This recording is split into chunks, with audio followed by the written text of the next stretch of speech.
Hello दोस्तों, level up your life channel में आपका स्वागत है। आज हम बात करने वाले हैं दुनिया की सबसे बेस्ट बुक का, जिसका नाम है the courage to be disliked और जिसके राइटर हैं इचिरो किसमी और फ्यूमिटेक कोगा।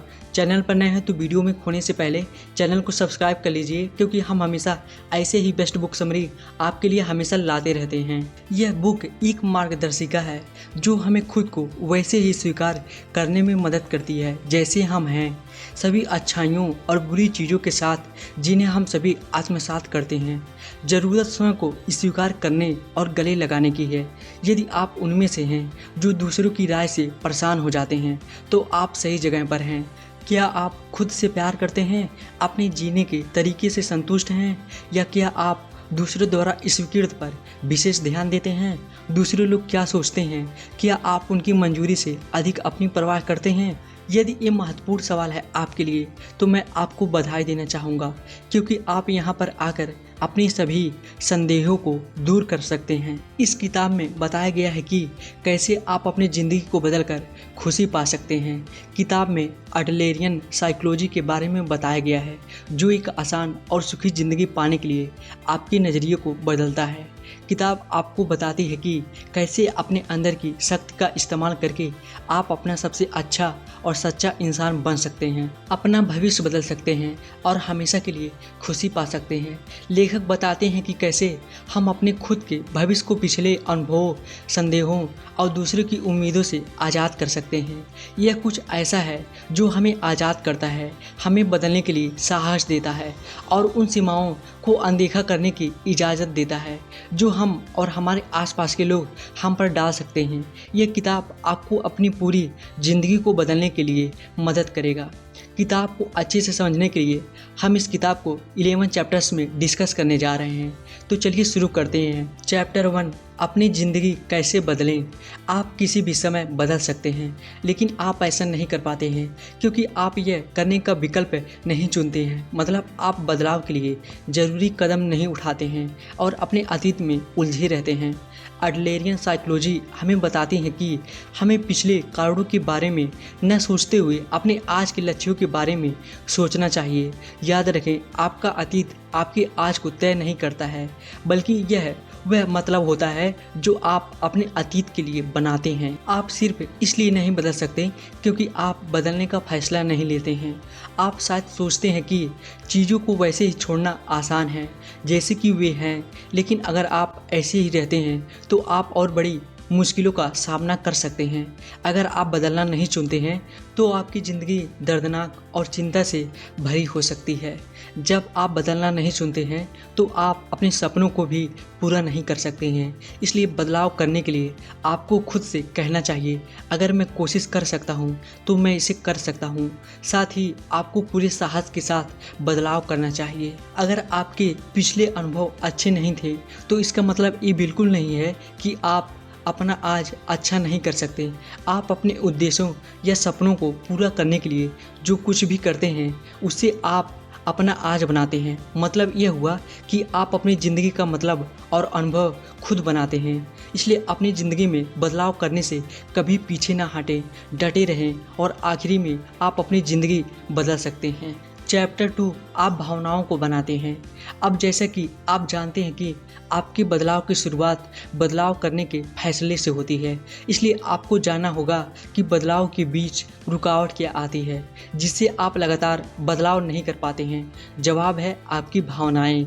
जी हाँ, आपकी भावनाएं ही होती हैं जिसकी वजह से आप मुश्किलों का सामना करते हैं और बदलाव पूरा नहीं कर पाते हैं। मतलब आपकी ज़िंदगी में जब कुछ आपके अनुसार नहीं होता है तो आप गुस्से में चिल्लाने लगते हैं और आपकी भावनाएं आप पर हावी हो जाती हैं। दूसरे शब्दों में, चिल्लाने के लिए अपने गुस्से की भावना पैदा की। गुस्सा एक ऐसी भावना होती है जो आपको बेकाबू कर देता है और आप गलत फैसले लेने लगते हैं। इसलिए कहा जाता है, गुस्से में लिए गए फैसले मुसीबत के जैसे होते हैं। छोटी छोटी बातों पर गुस्सा करते हैं, जैसे परिचारक ने आपकी जैकेट पर कॉफ़ी बिखेरी तो आप उस पर चिल्लाते हैं, जबकि आपको पता है कि चिल्लाने या गुस्सा करने से आपकी जैकेट साफ नहीं होगी। इसलिए आपको शांत रहना चाहिए और अपनी भावनाओं को नियंत्रित करना सीखना चाहिए। याद रखें, हम भावनाओं से नियंत्रित नहीं होते हैं, बल्कि हमें अपनी भावनाओं को नियंत्रण में रखना चाहिए। अगर आप अपनी भावनाओं और गुस्से को काबू नहीं कर सकते हैं तो आप अपनी ज़िंदगी को भी नियंत्रण नहीं कर पाएंगे। इन सब से बाहर निकलने के लिए अभी अपने आप को स्वीकार करें और अपनी भावनाओं को खुद पर हावी न होने दें। शांत रहने की कोशिश करें, गलतियों के लिए खुद को और दूसरों को माफ़ करें, साथ ही नतीजे की परवाह किए बिना आगे बढ़ने का साहस रखें। अगर आप अपनी भावनाओं को नियंत्रित करना सीख जाते हैं तो आप अपनी ज़िंदगी को नियंत्रित कर सकते हैं। चैप्टर 3 एडलरियन साइकोलॉजी का इस्तेमाल करें। हम सभी लोग अपनी ज़िंदगी का दृढ़ निश्चय अपने पिछले अनुभवों के अनुसार करते हैं और कई बार यही हमारी जीवन शैली को भी बनाता है, जो तय करता है कि आप दुनिया और खुद को कैसे देखते हैं। जैसा कि सैम नाम की एक लड़की को बचपन में एक बार घर से बाहर निकलने पर दुर्घटना जैसी दिक्कत का सामना करना पड़ा, जिसकी वजह से उसके मन में हमेशा डर रह जाता है। इसलिए उसे उस सदमे से बाहर आने में परेशानी आती है, जिससे आप यकीनन सफलता को हासिल करेंगे और आपकी ज़िंदगी खुशियों से भर जाएगी। इसलिए आज से और अभी से बहाने बनाने की भावना को छोड़कर आगे बढ़ने पर ध्यान दें और मनचाहे परिणाम हासिल करें। चैप्टर 5 असल सुख कैसे हासिल करें। हम में से ज़्यादातर लोग खुश नहीं रह पाते हैं क्योंकि वो दूसरे की खुशी को खुद की हार के रूप में देखते हैं और दूसरों को खुद के अनुसार बदलना चाहते हैं। लेकिन अगर आप सच में खुश रहना चाहते हैं तो आपको खुद के लिए कोशिशें करनी होगी और खुद पर ध्यान देना चाहिए। एडलरियन साइकोलॉजी खुद को बदलने का मनोविज्ञान है, ना कि दूसरों को बदलने का मनोविज्ञान। दूसरों के बदलने का इंतजार करने के बजाय आपको पहला कदम खुद आगे बढ़ाना है, क्योंकि दुनिया कभी नहीं बदल सकती, लेकिन आप वो बदलाव जरूर बन सकते हैं जो आप दुनिया में देखना चाहते हैं। अगर आप उत्कृष्टता के साथ आगे बढ़ने की कोशिश करना चाहते हैं तो आपको खुद एक कदम आगे बढ़ाना होगा। कोई दूसरा आपके लिए यह नहीं करेगा। साथ ही अपनी ज़िंदगी में खुशी हासिल करने के लिए आपको हीनता की भावना बनानी होगी, जो खुद की दूसरों से तुलना करने से नहीं आती है, जो अपने आइडियल सेल्फ के साथ अपने आज की तुलना करने से आती है, ताकि आपको अपने आप को बेहतर बनाने और आगे बढ़ने की अंदरूनी प्रेरणा मिलती रहे, जब तक आप अपने आदर्श इंसान की तरह न बन जाएं। समाज की नज़रों में अपनी सफल जिंदगी को बनाते समय बहुत से लोग खुश नहीं होते हैं क्योंकि वे सिर्फ प्रतियोगिता में रह रहे हैं।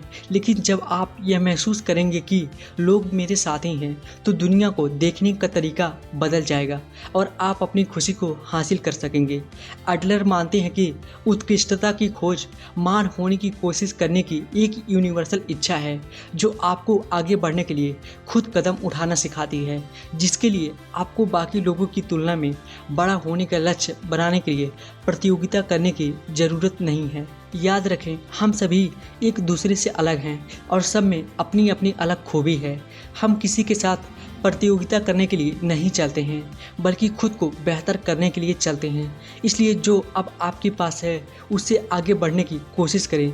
आपका प्रतियोगिता आपके खुद से होना चाहिए, जिससे आप खुद को सबसे अच्छे तरीके से विकसित कर सकते हैं। अपने बारे में सोचना, चिंता करना, फैसले लेना और अपनी खुशी बनाना सब आप पर ही निर्भर करता है। इसलिए साहस के साथ आगे बढ़ें, अपने कल से आज बेहतर बनने पर ध्यान दें और तब तक अपने आदर्श लक्ष्य की तरफ बढ़ते रहें जब तक उसे हासिल ना कर लें। चैप्टर 6 मान्यता की इच्छा को नामंजूर करें। हम में से ज़्यादातर लोग अक्सर दूसरों से उम्मीद लगा लेते हैं कि वे वैसा ही करेंगे जो दूसरे चाहते हैं, जिससे वो अपनी ज़िंदगी को छोड़कर दूसरों की ज़िंदगी जीने लगते हैं। इसे बदलना बहुत ज़रूरी है, तभी आप अपनी ज़िंदगी को सफलता और खुशी से जी सकते हैं। इसलिए आपको अपनी मान्यता की इच्छा से इनकार करना चाहिए। आप बाकी लोगों की उम्मीदों को पूरा करने के लिए नहीं जी रहे हैं और बाकी लोग आपकी उम्मीदों को पूरा करने के लिए नहीं जी रहे हैं। हम सभी अपनी ज़िंदगी जी रहे हैं, तो इसका विकास करना भी हमारी ही जिम्मेदारी है। अगर आपके रिश्तों की बात करें तो रिश्तों में सभी को यह आज़ादी होती है कि वह लोग एक दूसरे को या एक दूसरे की किसी चीज़ या आदत को पसंद या नापसंद कर सकते हैं। यह इस बात का सबूत है कि आप आज़ाद हैं और आप अपने सिद्धांतों के अनुसार जी रहे हैं। जब तक आप बाकी लोगों के फैसलों से बंधे हुए होते हैं और आपको बाकी लोगों द्वारा नापसंद किए जाने का डर होता है, तब तक आप कभी भी अपनी ज़िंदगी अपने तरीके से नहीं जी सकते और इस तरह आप कभी भी आज़ाद नहीं होंगे। इसलिए अपनी ज़िंदगी के फैसले खुद ले। आखिर में आप वही बनेंगे जैसा आप सोचते हैं। कोई इंसान जो आपके बारे में अच्छा नहीं सोचता है वह उसकी समस्या है, आपकी नहीं। उसकी सोच बदलना आपका काम नहीं है। आप अपनी ज़िंदगी के रिश्तों के बारे में सिर्फ इतना कर सकते हैं कि आप जिस सबसे अच्छे रास्ते पर भरोसा करते हैं उसे चुनें और लोग उस बारे में क्या सोचेंगे यह न सोचते हुए आगे बढ़ें।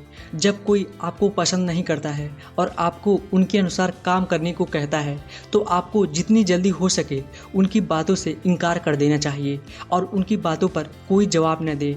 सिर्फ यही एक चीज़ है जो आप कर सकते हैं। सिर्फ जब गलती हो तब अपनी गलतियों को स्वीकार करें, माफ़ी मांगें। इनमें से कोई भी चीज़ हार मानना नहीं है, बल्कि ऐसा करने से आप सच्चाई और दयालुता के साथ सकारात्मक रास्ते पर आगे बढ़ेंगे। अपने फैसले खुद लें और अपनी उम्मीदों पर काम करें। आखिर में आप अपने मनचाहे परिणाम और खुशी को आसानी से हासिल कर सकेंगे। चैप्टर 7 मानव व्यवहार। मानव व्यवहार दूसरों की वजह से प्रभावित होता है। यही वजह है कि हम दूसरे के अनुसार काम करते हैं, लेकिन आप अपने व्यवहार को नियंत्रण कर सकते हैं और उन्हें अपने अनुसार इस्तेमाल कर सकते हैं।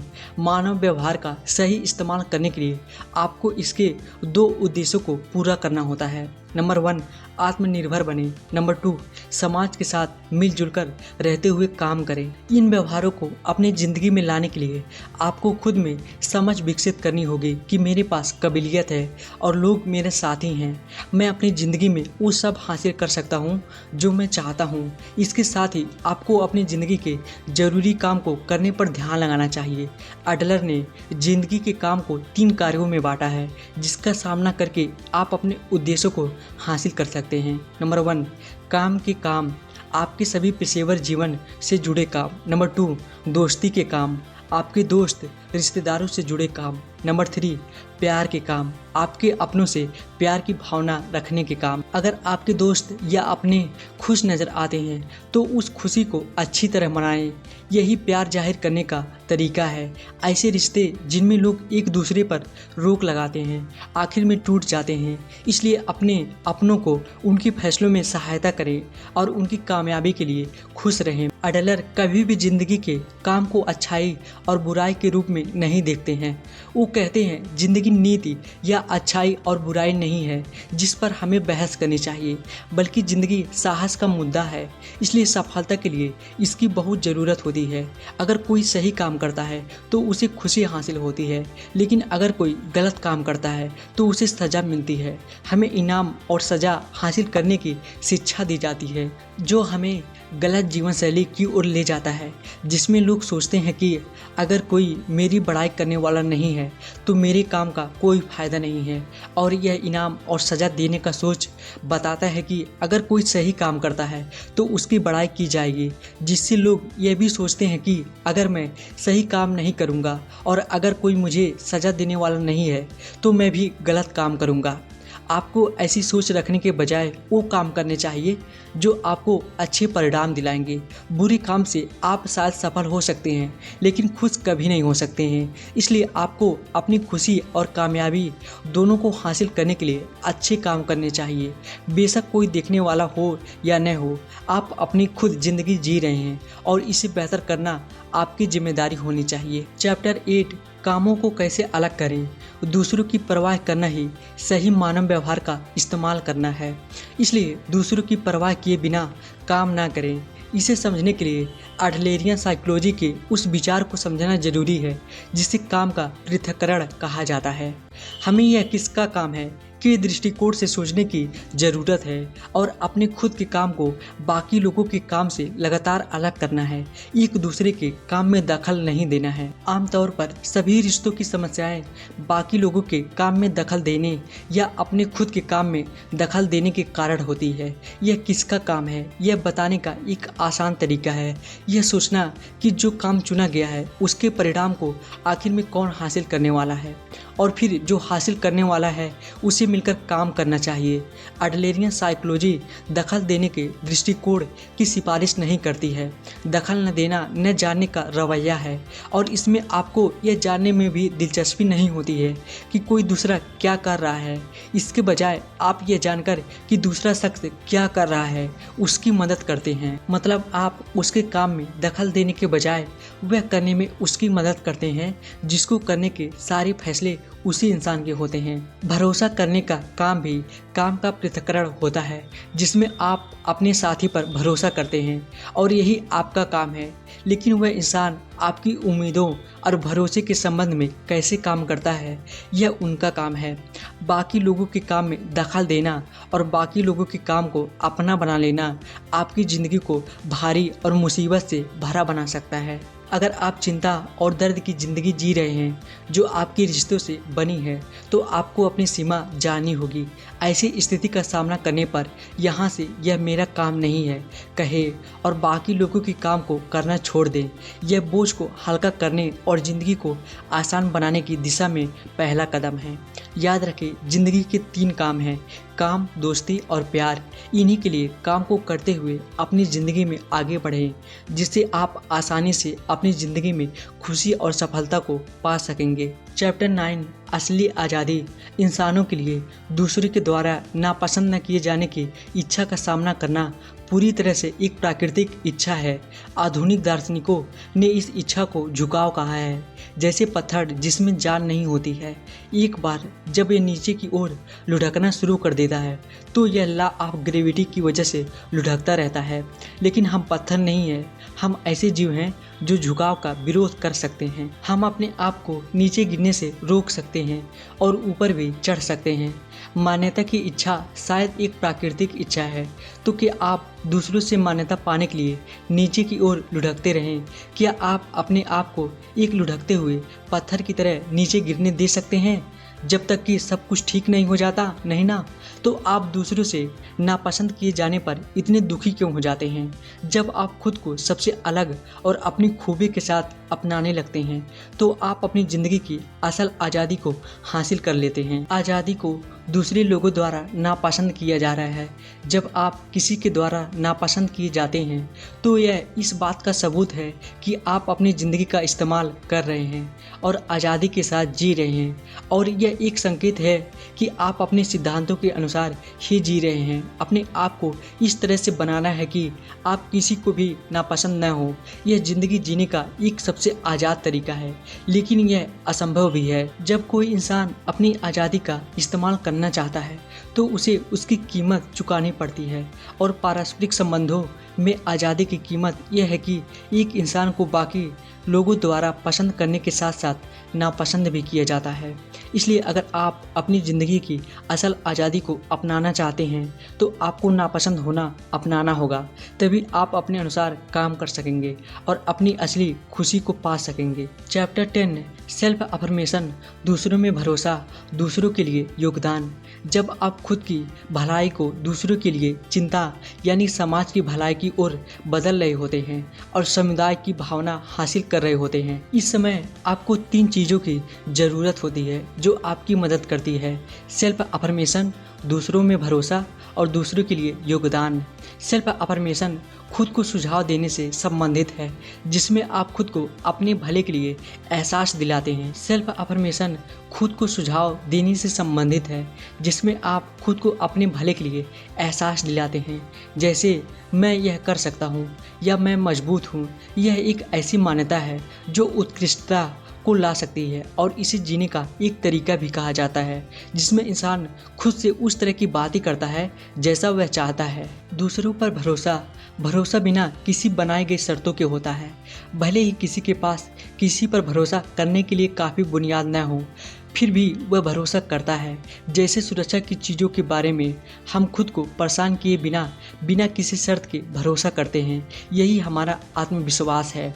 अगर कोई अपने आप को वैसे ही स्वीकार कर सकता है और यह पता लगा सकता है कि दूसरा इंसान क्या कर सकता है और क्या नहीं, तो वो यह भी समझ सकता है कि दूसरों पर भरोसा कैसे करें और उनके साथ मिलकर काम कैसे करें। दूसरों पर भरोसा रखने का मतलब दूसरों को एक साथी के रूप में देखने से है, जिससे कोई भी अपनापन की भावना पा सकता है और उसे भरोसा हो जाता है कि आपके साथ रहना ठीक है। दूसरों के लिए योगदान, दूसरों के लिए सबसे आसानी से समझा जाने वाला योगदान काम है।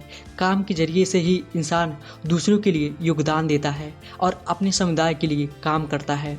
इन्हीं तीनों का इस्तेमाल करके आप दुनिया या समाज की भलाई के लिए काम कर सकते हैं और आत्म शांति को पा सकते हैं, जो आपको अनगिनत खुशी का एहसास कराएगा। चैप्टर 11 मामूली होने का साहस। हम सभी अपनी ज़िंदगी में खास होना चाहते हैं, पर क्या कभी आपने सोचा है कि आखिर खास होना ज़रूरी क्यों है? जवाब है, ऐसा इसलिए होता है क्योंकि कोई अपने आप को मामूली या औसत नहीं मानना चाहता, और इसी वजह से जब किसी इंसान को बहुत ज़्यादा अच्छा बनना बहुत मुश्किल लगने लगता है तो इंसान बहुत बुरा बनकर खास बनने के लिए सारी कोशिशें करता है। लेकिन क्या मामूली होना असल में इतनी बुरी बात है? क्या यह कुछ कम है? क्या सच में हर कोई मामूली नहीं है? सीधे शब्दों में कहें तो अगर आप सेल्फ अफर्मेशन का पहला ज़रूरी कदम चुनते हैं तो आप मामूली होने का साहस रख सकते हैं, जिसके साथ दुनिया को देखने का आपका तरीका भी बदल जाएगा। किसी को बिना ज़रूरत के अपनी श्रेष्ठता दिखाने की ज़रूरत नहीं होती है। आप मामूली दिखाकर भी महान बन सकते हैं, बस आपको अपनी समुदाय की भलाई के लिए काम करते रहना चाहिए। खास होने का साहस तो सब दिखा सकते हैं, पर असल में खास वही होता है जो खास होकर भी एक मामूली होने का साहस सबको दिखा सके। हमारी ज़िंदगी पलों की एक जंजीर है जो न अतीत और ना ही भविष्य में मौजूद है, यह आज में ही है। इसलिए यहाँ और अभी में जियो। अपने आप को अतीत या भविष्य की चिंता में न डालकर अपने आज का मजा लो। ज़िंदगी हमेशा आसान होती है। ज़िंदगी में ऐसा कुछ नहीं होता है जिसके बारे में आपको बहुत गंभीर होने की ज़रूरत पड़ती हो। अगर आप हर पल को ईमानदारी से जी रहे हैं तो आपको ज़्यादा गंभीर होने की ज़रूरत नहीं है। बस ध्यान रहे, आपकी ज़िंदगी आपकी है, इसलिए इस ज़िंदगी को बेहतर करने के फैसले भी आपके ही होने चाहिए। जब आप इस दृष्टिकोण को अपनाते हैं तो आपकी ज़िंदगी हमेशा खुशी से भरपूर हो सकती है और आप अपनी ज़िंदगी को सफलता, खुशी और शांति से जीने लगते हैं। इसलिए आज से ही इस नए दृष्टिकोण को अपनी ज़िंदगी का हिस्सा बनाएं और अपनी ज़िंदगी के बेहतर आज और कल को जीने के लिए तैयार हो जाएं। निष्कर्ष तो दोस्तों, इस किताब की मदद से हमने अपनी ज़िंदगी को खुशियों से भरी ज़िंदगी में बदलने के बारे में जाना। लोगों के नापसंद किए जाने के बावजूद खुशी और हिम्मत से, इज्जत से जीने के तरीके के बारे में जाना। याद रखें कि ज़िंदगी उतनी मुश्किल नहीं है जितनी नज़र आती है, बस आपको अपना नज़रिया बदलना है। जो पूरी हिम्मत के साथ अपनी ज़िंदगी को बेहतर बनाने के फैसले खुद लेने हैं।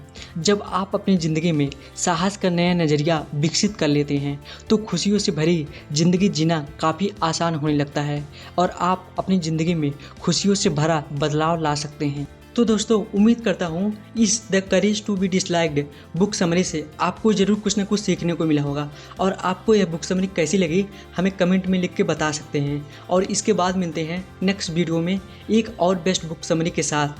Thank you so much.